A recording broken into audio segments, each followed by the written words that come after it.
नमस्कार,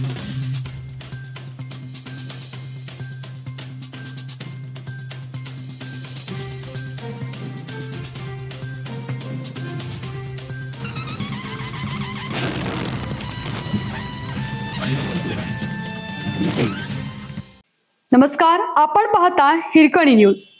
हिरकणी न्यूज प्रत्येक क्षण ताज्या घडामोडी आणि महत्त्वाच्या प्रत्येक बातमीसाठी नेहमी तत्पर. जिल्हा बँकेत नोकरीसाठी 10,000वर अर्ज.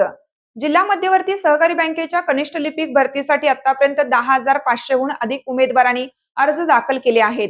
उमेदवारी अर्ज भरण्यासाठी आणखीन 2 दिवस म्हणजेच 10 जुलैपर्यंत मुदतवाढ देण्यात आली असून या कालावधीत अर्जाची संख्या आणखीन वाढण्याची शक्यता आहे. अर्ज प्रक्रियेनंतर अर्जाची छाननी, पात्र उमेदवारांची लेखी परीक्षा, मुलाखत आणि कागदपत्रे पडताळणी अशी पुढील प्रक्रिया राहील, अशी माहिती बँक प्रशासनाने दिली. बँकेतील 444 कनिष्ठ लिपिक पदासाठी 24 जूनपासून अर्ज भरण्यास सुरुवात झाली आहे. या भरती प्रक्रियेसाठी बँक प्रशासनाने IBPS कंपनीची निवड केली आहे. दरम्यान 2 जुलै रोजी राज्य शासनाच्या सहकार विभागाने जिल्हा बँकेची निवडणूक प्रक्रिया सुरू झाल्याचे कारण देत नोकर भरती थांबवण्याचे आदेश दिले होते.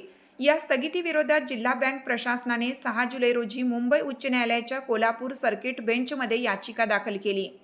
न्यायालयाच्या आदेशानुसार पहिल्याच दिवशी या भरती प्रक्रियेवरील स्थगिती उठवून ती सुरू ठेवण्याचे निर्देश देण्यात आले.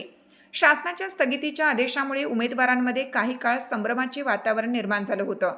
यामुळे बँक व्यवस्थापनाने 8 जुलै रोजी संपणारी अर्ज करण्याची मुदत 2 दिवसांनी वाढवून 10 जुलै केली आहे.